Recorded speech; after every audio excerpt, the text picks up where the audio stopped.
Hello there. Uh, Welcome to the episode number 20. This is episode number 20. This is cool. Nope. From DevsWall.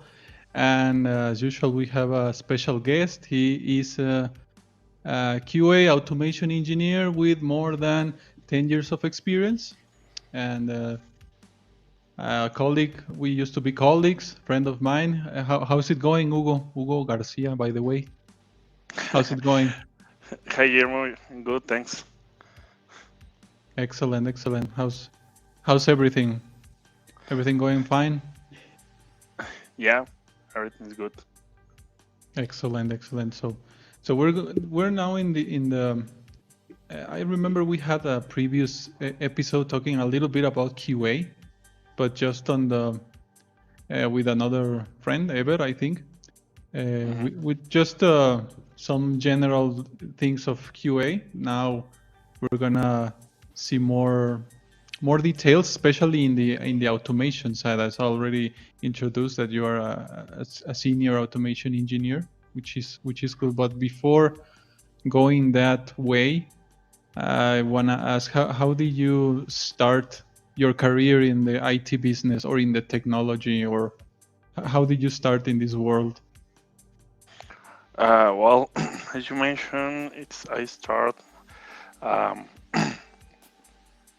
more than 10 years ago. I started like working as a QA, as a manual QA. I think that most of the automation engineers start working on QA activities as manual or performance or APIs. And then, I started learning about automation with a tool called QTP. Nowadays, is named as UFT, is the evolution of QTP. But the technologies and the evolution of the process of my work experience takes me to Selenium path and Java also, and I learn about Java and Selenium frameworks, and then also I start working with some backend testing, also with JavaScript and TypeScript. I start learning more frameworks related to backend. And recently I have working with frameworks related with Python. So basically I have working with some language. Are there familiar? You have been working on so many. I mean, just like as a standard developer, that we're using some technologies, and then some other get more trendy, like Python. That also happens with automation frameworks as well, I think, because it's at the end it's all programming, right? Yes, and yes, and the end, the basics or the structure of the process, creating the code in oriented programming language are the same, are similar, and also the automation, adding test cases, executions, elaborate frameworks, and understand the process of the design the frameworks is pretty much similar. So basically, I think that that's the idea of or the reason of why maybe the automation people working experience can switch between one language to another. Nice. So you said you started as a QA, maybe manual tester would be right, the or QA engineer, Yeah, that's functional QA engineer, or there are several names to like manual tester, right? Is that right. is that like a common road for a automation engineer? I know there's lots of QA. There's a lot of areas to cover, right? You can go from manual Yes, testing to performance to automation and to lots of things, right? yeah, yes, and I think that the most complicated part for a QA to start working with automation is the technical things with the language. So my recommendation is some QA that only have experience working as a QA and wants to grow as an automation engineer or start working with in technologies related to automation. I think that the first thing is to start understanding the core basics of the language.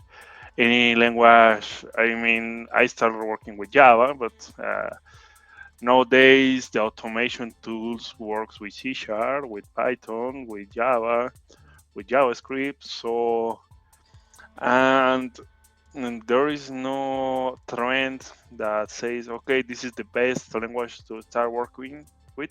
I think that uh, nowadays all the language are pretty much in the same level of competitions because each language has a particular purpose of the automation. For example, if you think in Python, mostly the automation focus on Python are for network, for performance, for unit testing, for automation, that kind of things. If you think something related more to maybe C Sharp, you can integrate Azure tools with C Sharp automation.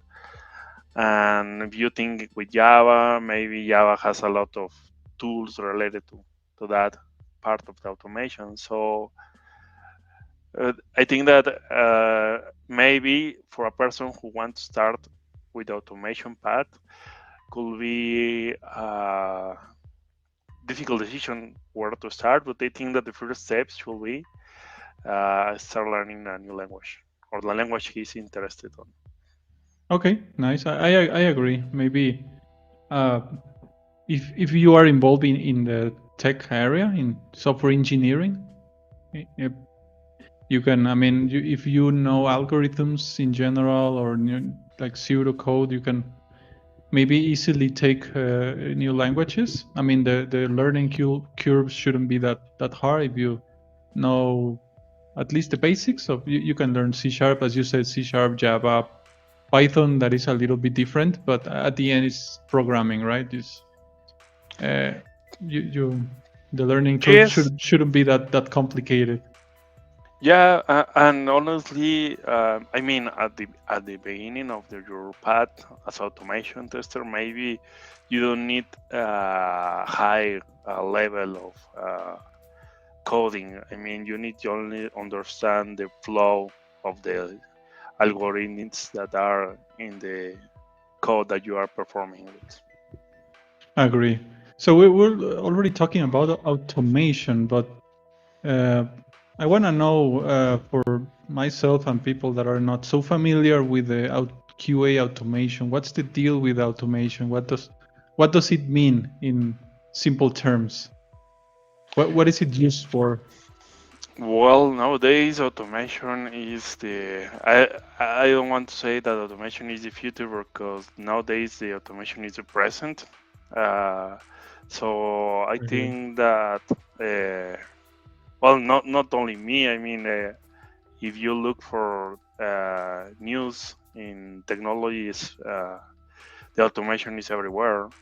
The automation basically is the idea of the reduce. That's the main concept. You reduce the human effort to work with any kind of activity or a task. So basically, as QA, we see automation like, okay, there is automation QA, but nowadays there is automation for many other areas. For example, DevOps, continuous integration develop, or even for the process of the manufacturing the hardware or the software, sorry. Uh, if you want to automate any process, any purchase in the line, or I don't know, insert any kind of database collections information related to your business. So basically, the main idea of automation is to to do this quickly, as fast, and obviously reduce the number of errors that the human, because at the end we are humans, we can do. So basically, I think that this is the main idea of the automation. Nice, nice. And applying to the like real world scenarios or more typical scenarios, I mean, in your experience, this is just in your experience or what you have seen. Normally, what's a typical day-to-day use of automation, and in your day-to-day work that you are doing? Maybe you are doing some task or some stories, or the developer does some stories, and then you need to provide a QA for that delivery, that or whatever the programmer deliver. I don't know. I'm just saying example if that is so. And you do like the regular QA, and then you do like you already have an automated thing to test several scenarios, or how normally, given your experience, how do you apply it to the day to day? Usually, the automation it should be part of the process of the development integration. But the important thing here is that when you start working with automation, you need to be sure that the application is working. So obviously, in that case, for example, well, I will separate two ways to automate, because there's two approach. So you can because there is automation, for example, for unit testing or for agile process, or there is some waterfall process for automation. So for example, you for unit testing, the automation, the developer needs to reach the process of the code that it is automated. And for example, when there is a waterfall or agile automation process, there is a nice story there that this story or this feature, it is a functionality of the software that you are testing. Usually, the functionality of the software that you are going to be automated should be accepted by the manual QAs and defined by the QAs. So once the QAs has accepted and tested this functionality or piece of code or software, you can start working with design of the code of the automation. In this case, you estimate the effort that you're going to perform, and you start working with the design of the scenario. In case of you need data, where this data coming, and what kind of validation are you going to perform. Usually, there are some types of frameworks in the automation that help you to perform kind of validation. For example, the Datadriven, you need to achieve the validations with the data you are filling your information, or maybe with the business behavior driven, that is the most common commercial. So basically, you need to follow the business design of the steps one by one, and the acceptance should be every step that you are following. So basically, I mean, in resume, our Basically, you job. can use it everywhere. Yeah, Basically, like in yeah, on all the part of the development. Yep, yeah, basically, yeah, but Depends.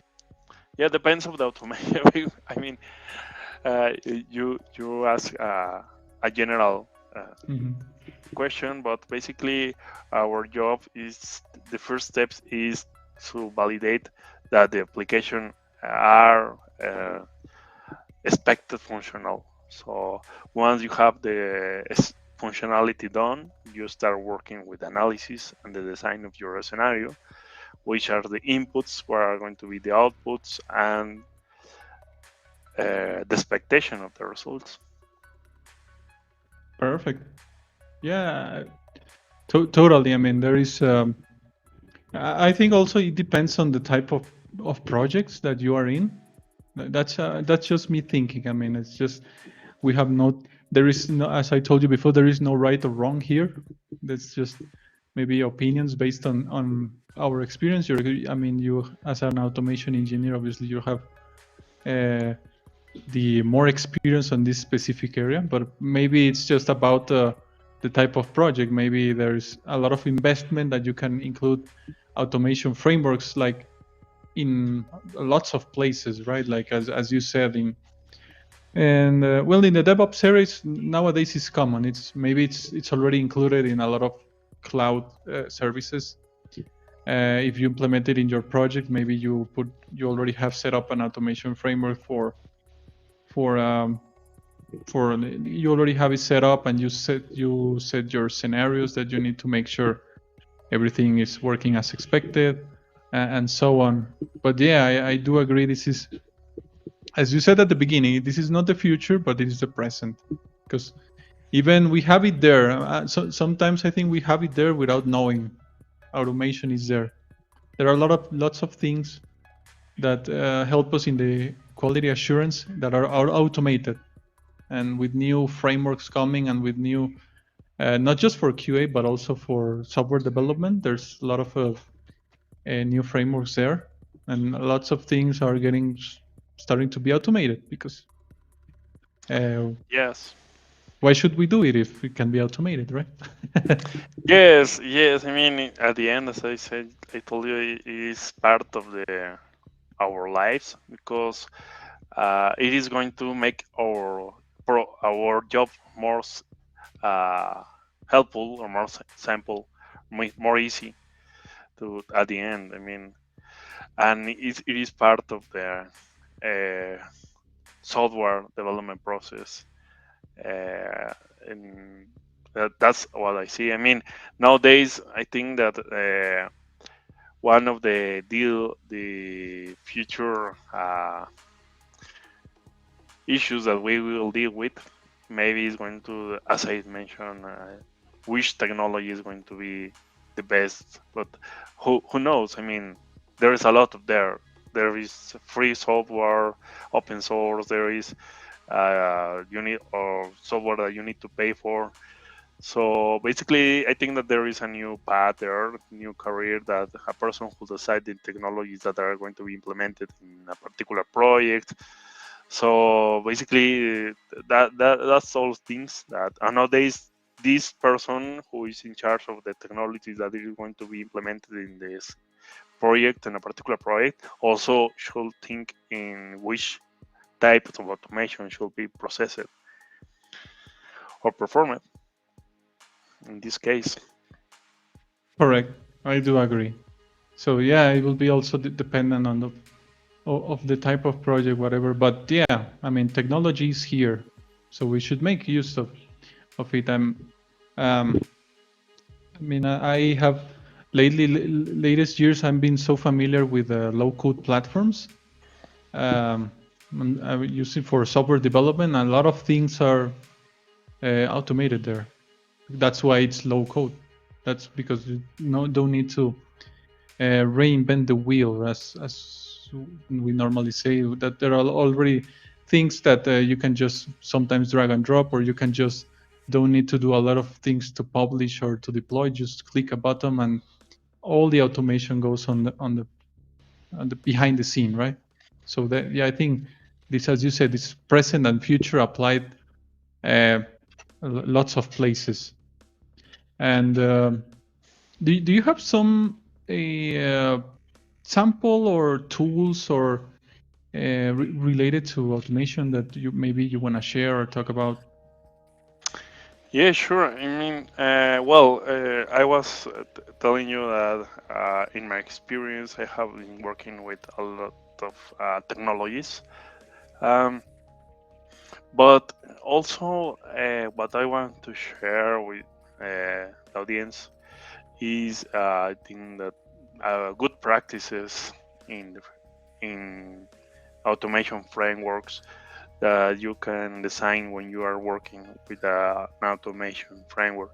Because sometimes it happens that because you have not enough time, working.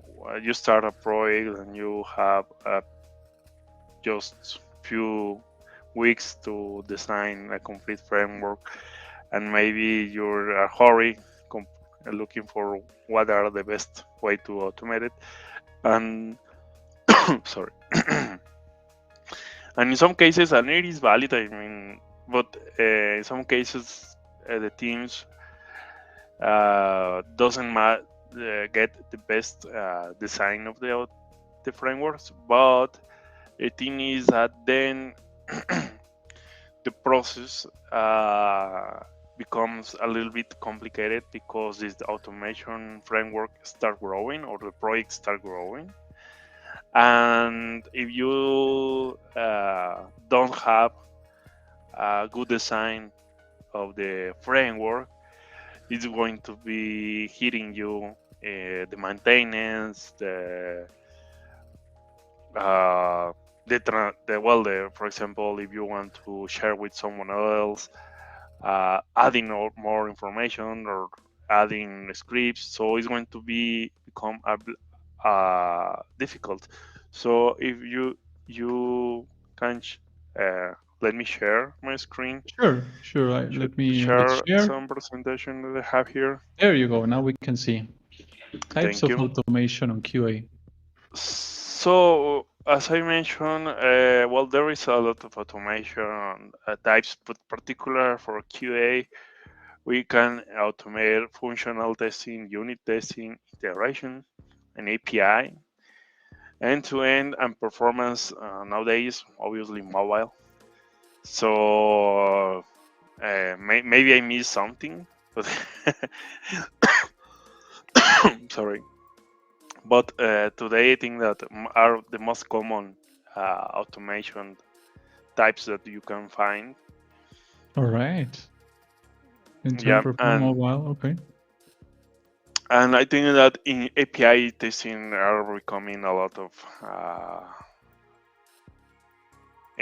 technologies related about. I mean, I will talk a little bit later, but so usually as functional testing, for example, takes the regression test cases that I have told you when you already have the test cases for functional testing.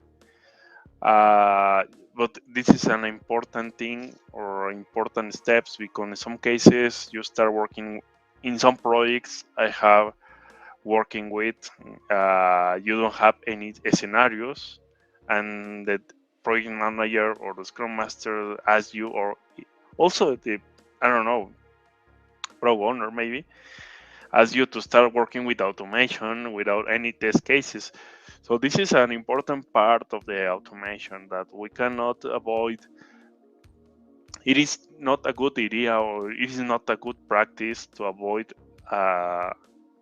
jump the functional testing and start working with automation. This is only applied for unit testing when you automate the unit code, but well, the unit. But when you work with the functional, you need to have test cases already in your scope.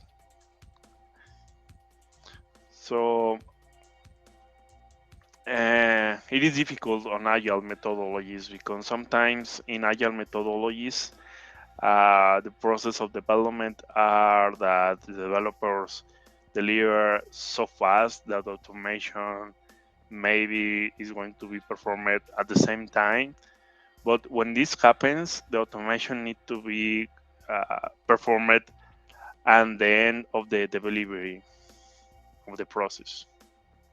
Yeah, makes sense. I mean, in Agile, Scrum, whatever, it's a fast pace. I mean, if you deliver every 2 weeks, for example, and if you add so much functional testing, it's so much effort, right?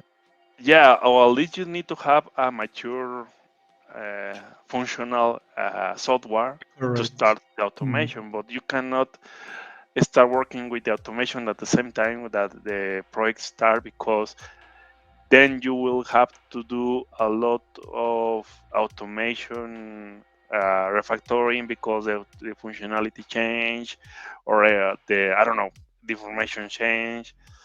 So usually, from my experience, it's not a good idea to start the automation at the beginning of the process of the software development process, because then it's going to become a lot of difficulties with doing some maintenance code for the automation. So the first thing that you need to start is functional testing and have some automation, some functional test scenarios, stables, to start working with automation. That's the best approach. All right.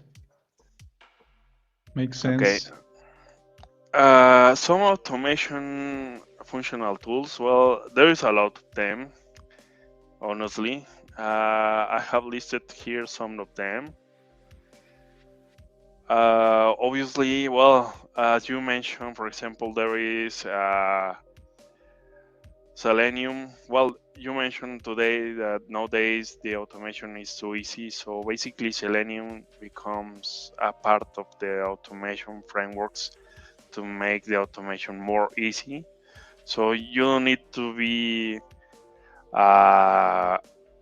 expert on Java or Python or Ruby. You only to understand the way the automation or Selenium, sorry, works with this code. And at least as a junior, if you want to start working with Selenium, you'll just need to understand the base code of Java, Python, or Ruby, and you can start working with some scenarios. And then you will get more experience and understood more about obviously Java and Python or any framework that you work with. But it's not a big deal to start working with Selenium. Another tool, this is from IBM. I think that this is more related for performance. This All is right. a tool related to HP, also for automation for UI. Okay. Worksoft also is for UI. Nightwatch, it is a competence of Selenium. Okay. Also, Catalan, they have Nightwatch, for example, has its own framework. Catalan Studio is something similar than UFT. We have also, well, Protractor, Sierra. This is for IVR and speech. For example, this is something I have learned time ago. There is automation for voice recording. Oh, IBM. Okay. All right. Yeah, you record your voice and you can automate scenarios. For example, nowadays there is a lot of when you do a call for Like your, for call centers, right? yeah, Like right, there's no normally the first person that answers is the robot, and there's a right. lot of And IVR that. would someone do the automation, do the code for that robot? I mean, someone tested that the robot should respond the correct. So a way to automate this is All right. Sierra. So that's Okay. interesting thing. So there, I mean, I get surprised about this kind of technologies. And Playwright, nowadays Playwright is an tool that Microsoft comes with. It is a competence for Selenium, and is start growing a lot the last 2 years. So I will talk a little bit about Playwright because it comes very interesting from my side, from my perspective. And Cypress, also Cypress is also an automation tool, similar than Selenium. Nice, nice. Well, these are some cool samples for automation frameworks and tools. Yeah. I mean, there is a lot of tools in the market right now. Yeah, I just mentioned some of them, but obviously, I mean, for example, you can also find. Well, this is for mostly for UI, but you have also for APIs, for performance, for another kind of testing. So basically, there is a lot of them. Is If there you some of them that you are more familiar with of this list? Is it well, Selenium or yeah, Selenium. I think that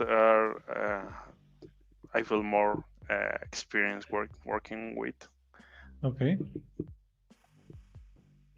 Yeah, Nice, nice. basically. All right. So okay, and also I have working with Protractor, with UFT. Angular is for Angular UIs. Well, as its name say, I suppose. Yes, yes. Basically, the idea is that well, nowadays Selenium has with Java Hmm. has implemented not exactly the Selenium developers.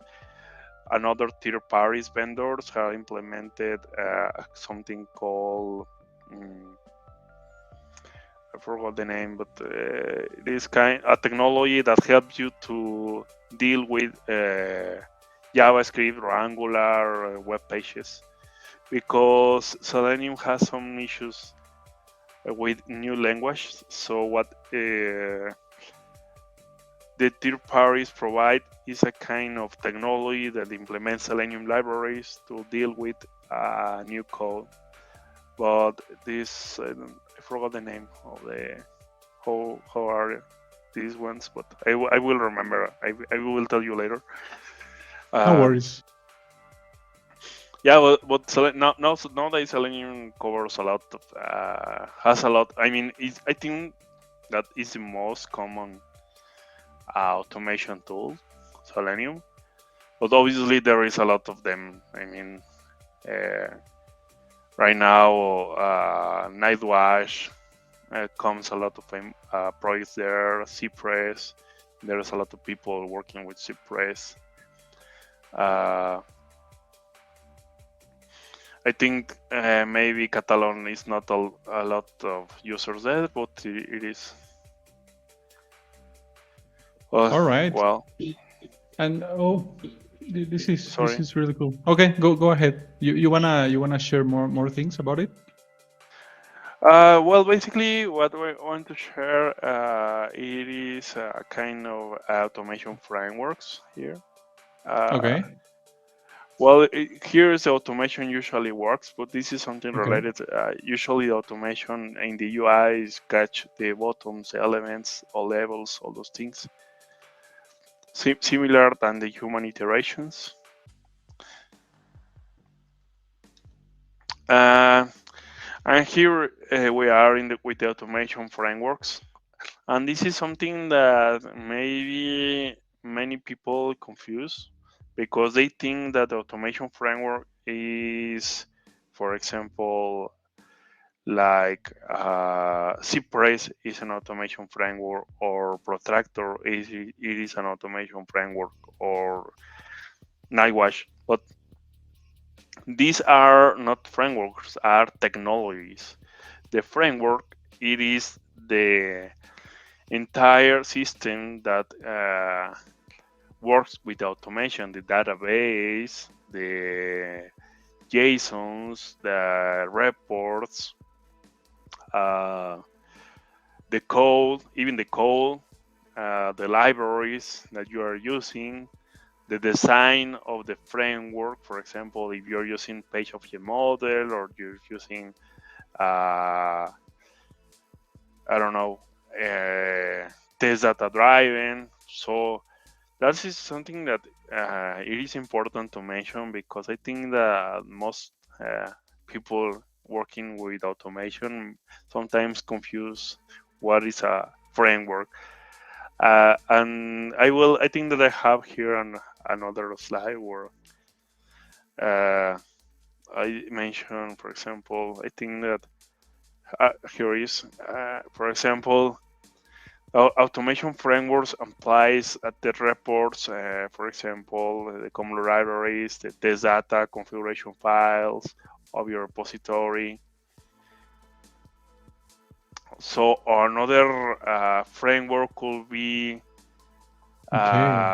the test Okay. Okay. suites, Okay. the test plans. So, I mean, for example, you have here a test management tool that, and there is a lot of test management tools. For example, ALM, Azure has his own test management tools. What is a test management tools? It is a tool where you can see, for example, Jira has his own suite for test management. So you can see all your test cases, your test plans, all the definition. And this is an automation framework. I mean, this is a kind of the architecture of the automation framework, but not Nice. only thinking on, oh, Selenium is a framework or Cypress is a framework. That's not a kind of framework. That's a It's, technology that's that you more of will a use. tool or a Yeah, it's tool a of tool. technology. But Uh-huh. the framework, you can design your own framework, right? Or you Right, can use an existing one or whatever, but you can architecture or design an automation framework that best adjusts to your project. I right. suppose, right? Yeah, right. You are, I mean, at the Okay. end, you are the designer of the framework, or the Okay. person who anyone can design. I mean, anyone who works with automation can design or decide what are Hmm. the best approach of the framework. But at the end, what the framework it is this one, this kind of diagram where you Okay. have, for example, uh, libraries, you have build definitions, test definition, repositories. You have a in some cases, for example, this kind for performance, you have test controller, all those things, and a client server, for example. You are working. I don't know if you have heard about South Labs. I think so. Yeah. So South Labs, for example, you can implement that work with automation with Selenium with South Labs. So South Labs provide you a virtual instance of Selenium server where you can run when you only deploy your code of Selenium or your Java code, for example, and it runs in remotely, and you don't run any in your local. So that's something that, for example, is a kind of framework at the end. So Labs integrates a kind of with your framework what you're doing. You get my point? Correct. So All basically, right. that's the definition of framework, and I think that for Yeah. well, This is clear. I think yeah, these were just some samples of automation frameworks, right? right. So maybe typical use case samples could be. Okay, yeah, basically what, for example, here, this is another kind of diagram of framework. Hmm. Here have, for example, your framework layer and your automated suite, for example. So, for example, you have here two two diagrams that are communication between them. So this is, for example, for a particular when you have remotely. I mentioned you, for example, South Lab. So this is something that can apply for South Lab, for example. So in some part you have your framework layer, and in another part you have your automated test cases, or and then you have your uh, application under tests here. All right. Okay. So this is kind of types of frameworks. So for Okay. Okay. example, we Okay. have a module-based testing framework, library architecture testing framework, data-driven testing framework, keyword-driven testing framework, IRIT testing framework, and business. This is very common business behavior development framework. Okay. Business components or behavior driven. Is this Yeah. you would say this is the most common one in your experience? Not is not the most common, but it is. I don't know if you have heard about Cucumber. Uh, Uh-huh. yeah, in automation, Cucumber becomes very famous because Cucumber provides a way to automate step, a design of the scenarios to understand for everyone who wants to see what automation is doing. For example, some cases, for example, I will show you some particular automation framework, maybe a management. If he see what he's doing, maybe he will not understood what the automation is doing. Is only see the reports and okay, this is fast, this is fail. But what behavior driven and Cucumber did, it did a kind of more readable scenarios for the person who are watching what the execution is about, and also the scenarios, the design of the scenarios. I will show you later. I think that are in the next slides. All right. So, for example, this is a base model-based testing. This is the first one. For example, I will back. Sorry. So, for example, here you have here different modules, and this is larger. This is the best way to automate it because you have a larger test script, but the idea or the best practice is to divide in modules. So you have instead of have a big file where are your all scripts there, you need to divide in particular module with a particular functionality. For example, for one script for login, it depends on what your approach is doing. But for example, this can be a login, logout, make a purchase, send some inventory. I don't know, anything. But basically, that's the idea, to divide the process. Nice. Library. This is something similar that I have explained before. Well, this not similar, but basically the idea is to have a common library where you can, for example, you have in a particular class all the libraries, and you have in another file or another part of your framework the test script, and you call them to make this a kind of modular, similar than this one, but this kind of you can do more easy one. Then comes kind of data driven. It is data driven because you use file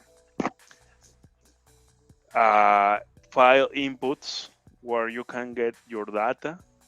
It could be, for example, a database, could be a JSON, could be an Excel file where you are filling your test data and you will run. So, for example, in this case, you don't have your data hardcore in the test script.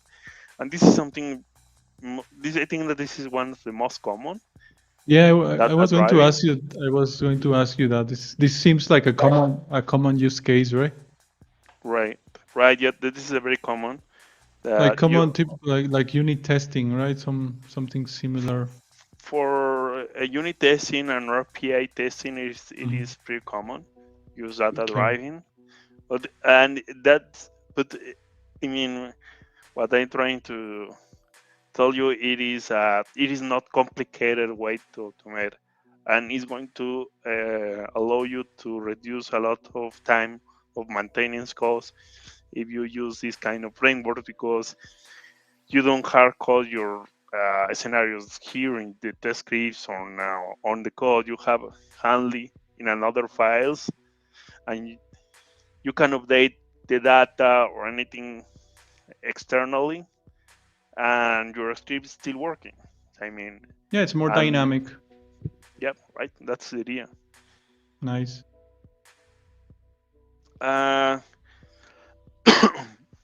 Another type of framework. This is commonly used for uh, UFT or QTP or another kind of tools where you design a kind of functions where each function is performing a single task. So every time that you call this, it's going to perform by keywords. For example, you have keywords here. So each keyword refers to a single particular functionality of the code. Okay. All right. And hybrid frameworks, there is a lot. This is something very, very useful for automation testing, most usually for UI testing. You combine keywords with modules and common Uh-huh. library and even with data. Yeah, right. So basically you can mix a piece of everything. So you can do your kind of, I mean, it is funny because many people say, I have working with hybrid testing frameworks, automation frameworks, but they didn't know what it means, automation hybrid frameworks. So that's kind of hybrid. I mean, you mix kind of keywords, test data, modules, but at the end, this hybrid, sorry, I think, and here, this makes your code very, very mature and very, very functional. So because you have, you don't have any dependency on your code, you don't have any dependency in your data, you don't have any dependency on your scripts or anything what you have. So I think that the idea is that if you need to do a modular framework. So, and this is also for UI testing, the automation. It is one of the most common automation frameworks. And this is what I have told you. This is behavior driven development. When I told you that, for example, business behavior driven development, you will see in the code something like, for example, instead of see methods in Java that say, I don't know, uh, make a purchase, you have already the scenario. For example, this is the scenario. So the scenario is register given, when, and then. So you will link each steps for a particular piece of code in your. This is only work. I think work with a lot of technologies, well, code with Java, with JavaScript, with TypeScript, with also with C#. So Cucumber becomes very, very famous in the automation frameworks because help you to understand. I don't know if you can see here. For example, this is the design of the scenario, and this All is the right. design of the code. For example, in this case for Java.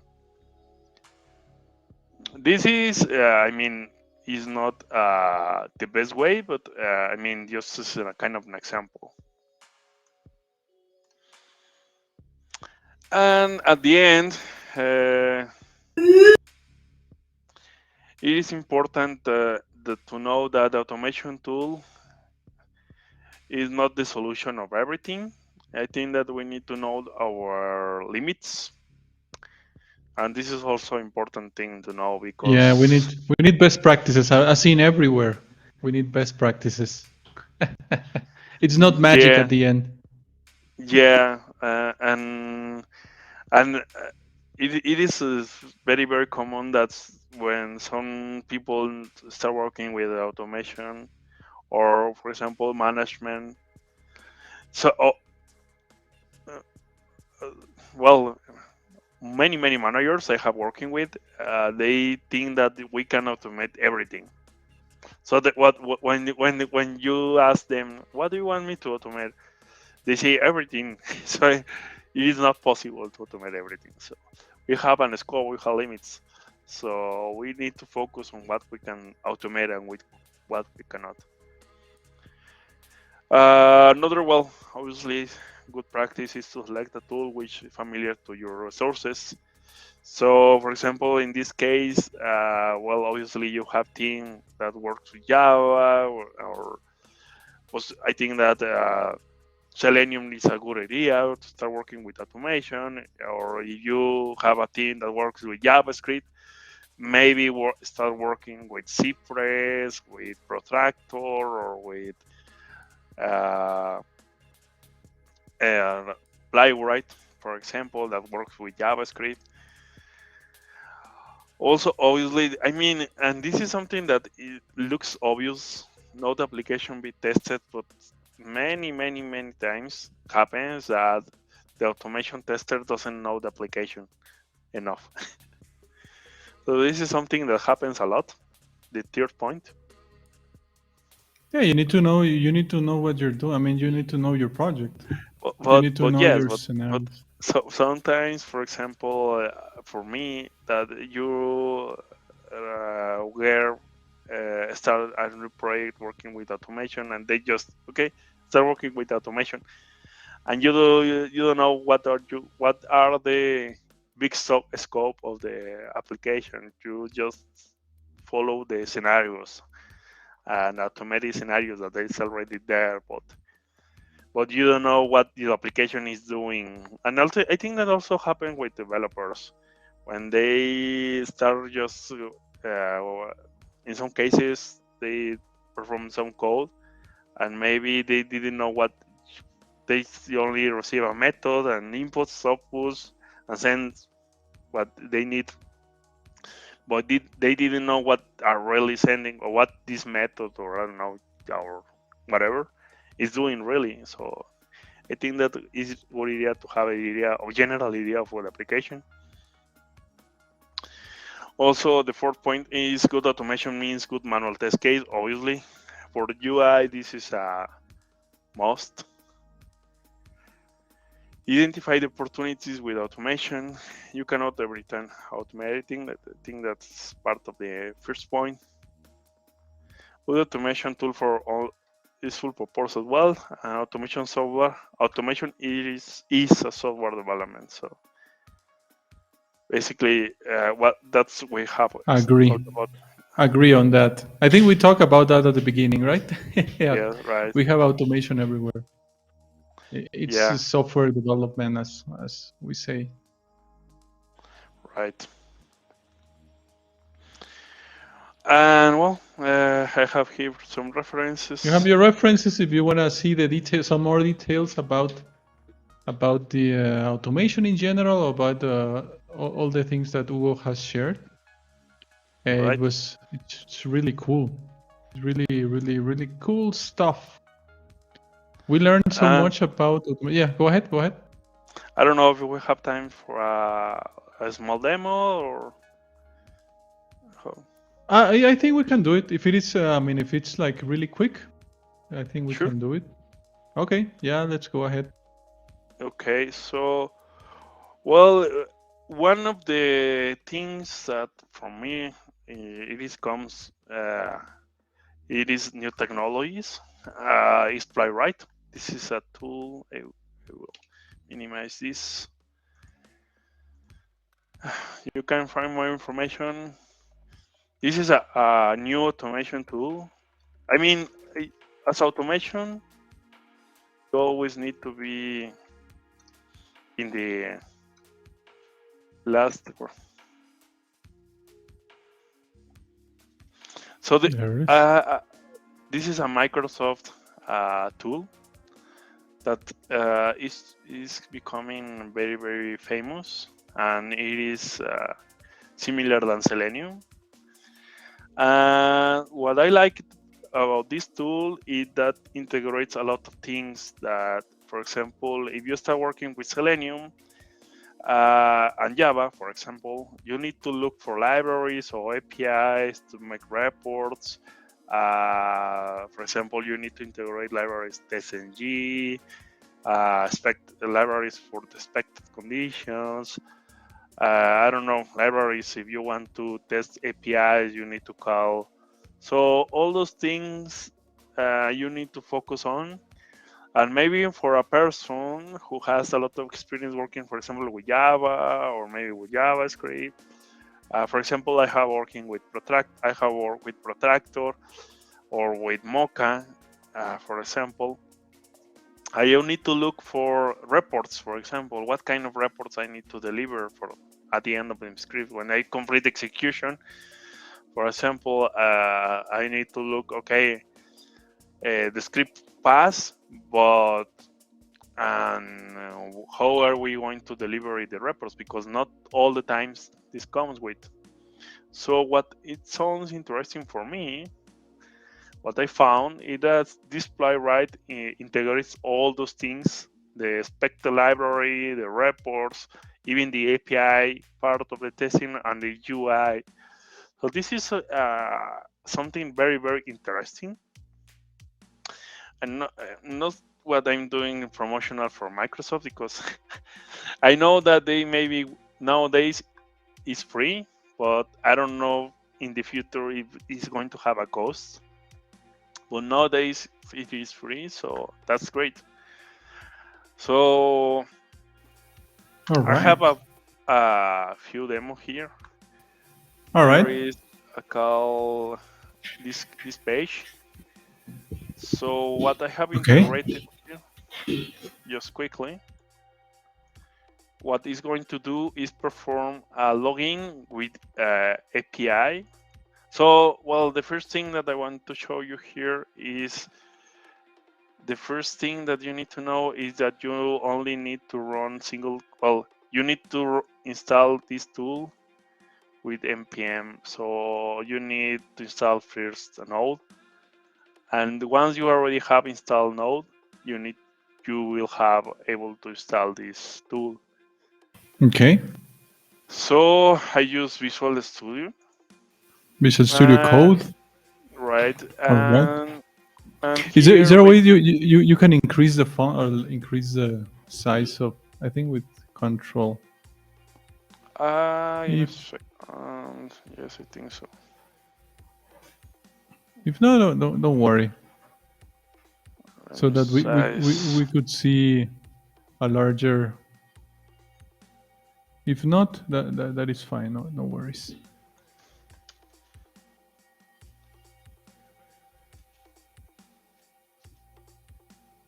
All I don't right. know if the size is good. Let me see. It is okay. Yeah, it's much better. Okay. So the first thing, once you already have a node installed, you need only to run this command. If you log into the page, you go to the page, you get start. You need only run this, and it's going to create you a new project. And it is very, very easy to install it. If I go here Okay. in Open Visual Studio, and if I go for example, for new project, if I want to add a new project, for example, here.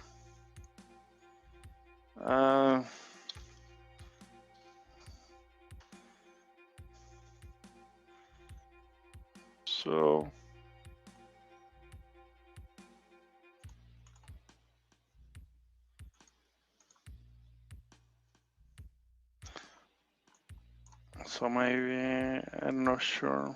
Sorry. What I just do is going to install the tool. So let's copy this one. Yeah, don't worry. I mean, if you already have it installed, it's okay. You can go ahead. Yeah, I already have installed. Just want to show you what happens when you run this command. You Okay. select TypeScript or JavaScript. Mm-hmm. In this case, I will select TypeScript. Yeah, it is going to ask you where do you want to put your test cases, and if you want to add GitHub Actions workflow. And it's going to install everything that you need here. So as you can see here, you will have everything there. So even you have already a demo there, if you want to run it here. Back to my project.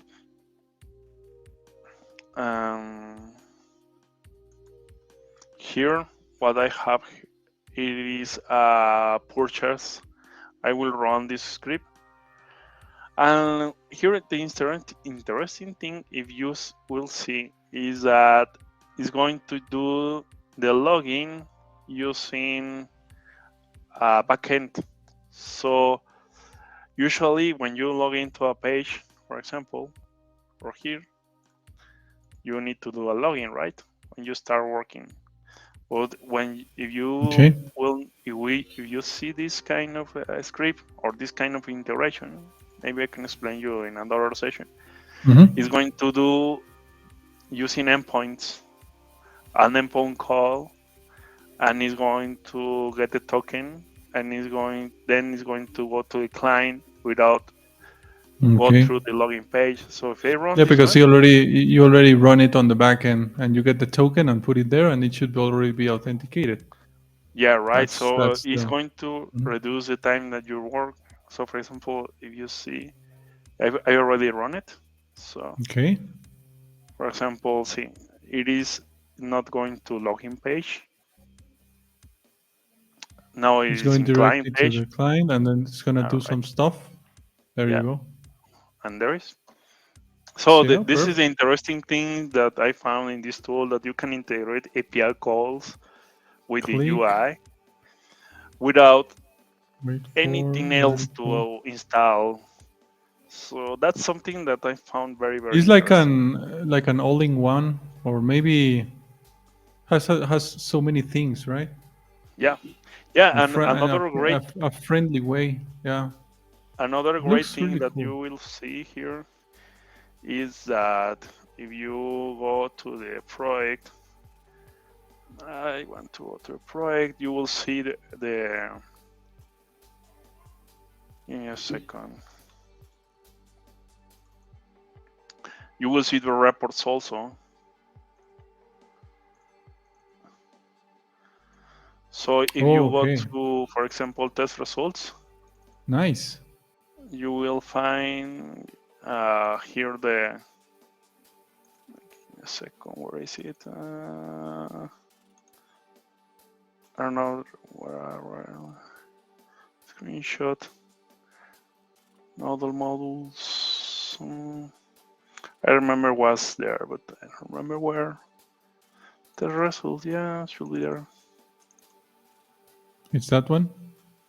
I think so. Okay. Oh, yes, screenshot, yeah.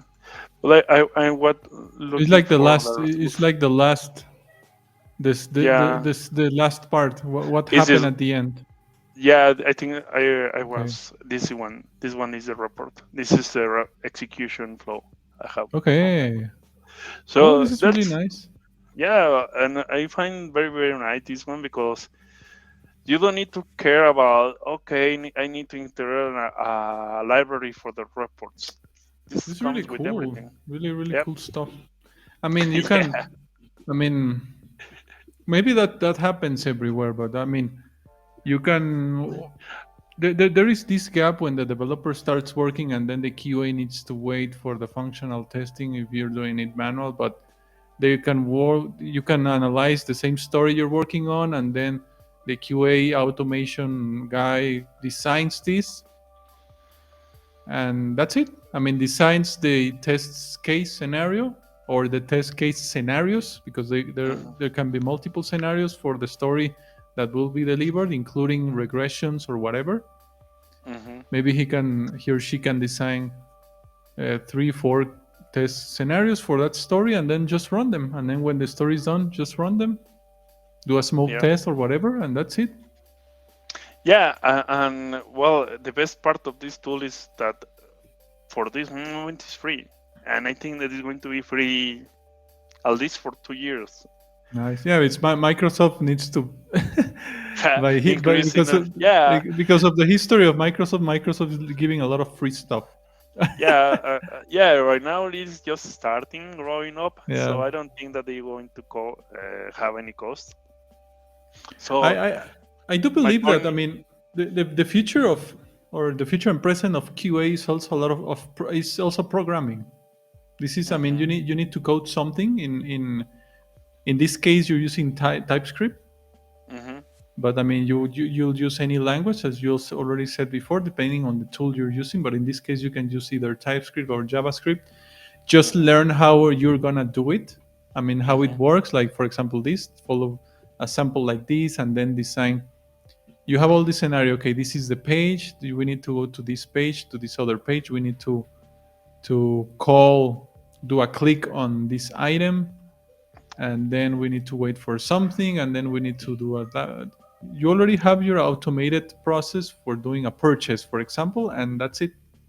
You can design several test scenarios, test cases for many other things, and that's the QA.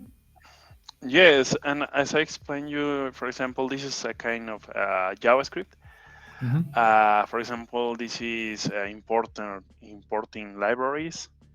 For example, here you need to, well, basically what this script works with. Um, the flow is that you have a before sentence, and this is the main test. So, for example, you have here understand what, well, page, how it work called page. It comes with this one with async. So, I mean, you need to understand JavaScript, and maybe you will send four sentence. But I think this framework integrates a lot of things. For example, the expectations and the reports and the API call locators and all those things that, for example, in my experience, I have working with Mocha, for example, and the reports are very, very poor, so are not good. Yeah, and you need to add a library, for example, uh, for the request for APIs. You need to add a library for the expected. You need to add a library, for example, in this structure framework, you have here a packaging that contains all the dependencies, but it is automatically downloaded. So you have here all your dependencies, and you, as you can see here, you only Yeah, have API. just like a regular project. Yep. Hmm. Nice. But you don't have a lot of dependencies here. I mean, in Yeah, another exactly. project, you have You have a so lot. many. Yeah. Yeah, usually, and that's the interesting things of this kind of. I mean, I like it honestly. I hope we're later in the future work with this playwright and doing some research about this. And that's all me Really tip. cool. Thanks. I mean, this is really, I really like this demo. I mean, um, we need to be serious, and we are not doing any marketing or anything on Playwright. No, yeah, honestly, Microsoft is not paying us. Hopefully they will, but they're not paying us. I think we're just think it's a cool tool, right? no, yes, and what I said is nowadays as automation, as a software engineers, we need to get involved with the new tools and with new technologies. I mean, in my experience working as automation tester, I started working with QTP and Visual Script. Nowadays, QTP doesn't exist. I have learned Selenium and Java, and then I left Selenium and Java and started working with JavaScript and Protractor. And then I learned because what because wrappers. I remember. Did I tell you that I don't remember the name of Selenium and Java issues? Nowadays, they third parties they find wrappers for Selenium. So I, you're seeing a Selenium wrappers. I think some wrappers. All right. So So yes, you we will have. see a lot of. So I think we stopped sharing. Let me share again. Yeah, what go ahead. just yeah what I'm saying is that Selenium wrappers comes to solve the issue that Selenium has with for applications like Angular. So I think that 5 years ago, Selenium has some problems to deal with applications with that are developers working with Angular. So Protractors comes with a solution and says, okay, we can deal with that kind of Angular development situations. So because Protractor works with JavaScript, but nowadays third parties start developing wrappers. I think are the names of the wrappers. So these wrappers, what it's doing is to solve the issues that Selenium has with Angular, for example, or with some web elements. For example, I think that SAP have a lot of issues with Selenium. So what they do, they have implemented for. I think that one of the most common wrappers is Selenoid automation. I think Selenoid. Something like Selenoid.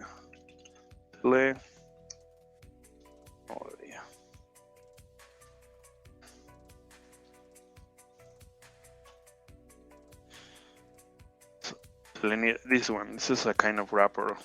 It's the most common. All right.